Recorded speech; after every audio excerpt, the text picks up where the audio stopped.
KPCCയുടെ സമരാഗ്നി യാത്ര വീണ്ടും വിവാദത്തിൽ. സമാപന സമ്മേളനത്തിൽ ദേശീയഗാനം തെറ്റിച്ചു ചൊല്ലി തിരുവനന്തപുരം DCC പ്രസിഡന്റ് പാലോട് രവി. സമാപന സമ്മേളനം അവസാനിച്ച ശേഷം ദേശീയഗാനം ആലപിക്കാനെത്തിയ പാലോട് രവിക്ക് ആദ്യ വരി തന്നെ തെറ്റിപ്പോയി. അബദ്ധം മനസ്സിലാക്കിയ ഉടൻ തന്നെ T. സിദ്ദീഖ് MLA മൈക്ക് പിടിച്ചു വാങ്ങി. അവിടെ CD ഇട്ടോളും എന്ന് പറഞ്ഞ് രവിയെ മൈക്കിന് മുന്നിൽ നിന്നും മാറ്റി. ഒടുവിൽ വനിതാ നേതാവ് എത്തിയാണ് ദേശീയഗാനം പൂർത്തിയാക്കിയത്. ഇത് വൈറലായി. കോൺഗ്രസ് സമരാഗ്നി വേദിയിലെ ദേശീയഗാന വിവാദത്തിൽ കോൺഗ്രസ് നേതാക്കളെ വിമർശിച്ച് മലപ്പുറം യൂത്ത് കോൺഗ്രസ് ജില്ലാ പ്രസിഡന്റ് ഹാരിസ് മുതൂർ രംഗത്തെത്തി. സമൂഹ മാധ്യമങ്ങൾ അരങ്ങ് വാഴുന്ന പുതിയ രാഷ്ട്രീയ അന്തരീക്ഷത്തിൽ ജാഗ്രത കുറവിന് വലിയ വില നൽകേണ്ടി വരുമെന്ന് ഹാരിസ് മുതൂർ ഫേസ്ബുക്കിൽ കുറിച്ചു. ശ്രീനിവാസൻ പറയുന്നത് പോലെ എന്റെ തല, എന്റെ ഫുൾ ഫിഗർ കാലമൊക്കെ കാറ്റിൽ പറന്നു പോയിട്ടുണ്ട്.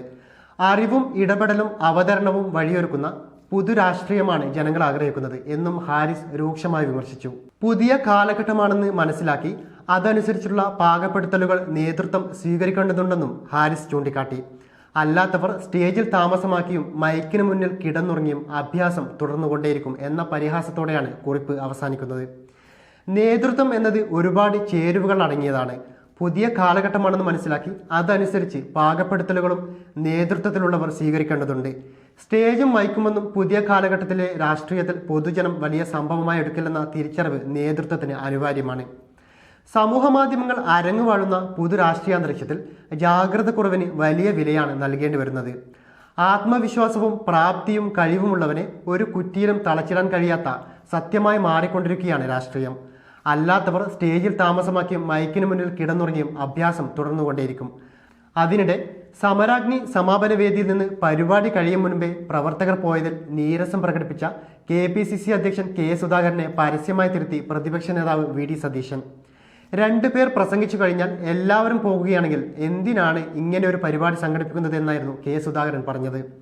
എന്നാൽ 3 മണി മുതൽ കൊടും ചൂടിൽ വന്നിരിക്കുന്ന പ്രവർത്തകർ പോയതിൽ വിഷമം തോന്നേണ്ടെന്നായിരുന്നു സതീശന്റെ മറുപടി. സെക്രട്ടേറിയറ്റിൽ നിന്നും തുടങ്ങിയ റോഡ് ഷോയിൽ പുത്തരിക്കണ്ടം മൈതാനം വരെ നിറഞ്ഞു കവിഞ്ഞ ജനക്കൂട്ടമായിരുന്നു. തെലങ്കാന മുഖ്യമന്ത്രി രേവന്ത് റെഡ്ഡിയുടെ ഉദ്ഘാടന പ്രസംഗവും പ്രവർത്തക സമിതി അംഗം സച്ചിൻ പൈലറ്റിന്റെ പ്രസംഗവും കഴിഞ്ഞതോടെ അണികൾ വേദി വിട്ടു തുടങ്ങിയിരുന്നു. ഒടുവിൽ KPCC അധ്യക്ഷൻ പ്രസംഗിക്കാൻ എഴുന്നേൽക്കുമ്പോഴേക്കും സദസ്സിൽ കസേരകൾ മുക്കാലും ഒഴിഞ്ഞു. ഇതാണ് KPCC അധ്യക്ഷന് നീരസമുണ്ടാകാൻ കാരണമായതും അക്കാര്യം മൈക്കിലൂടെ തന്നെ അറിയിച്ചതും. ഇതിലൊന്നും വിഷമിക്കേണ്ട പ്രസിഡന്റ് എന്ന് പറഞ്ഞുകൊണ്ട് പ്രതിപക്ഷ നേതാവ് അതേ മൈക്കിലൂടെ തന്നെ സുധാകരനെ തിരുത്തിയതിൽ നേതാക്കൾക്കിടയിലെ ഭിന്നസ്വരം ഒരിക്കൽ കൂടി വെളിവാകുന്ന വേദിയായി മാറി സമരാഗ്നി സമാപന സമ്മേളനം.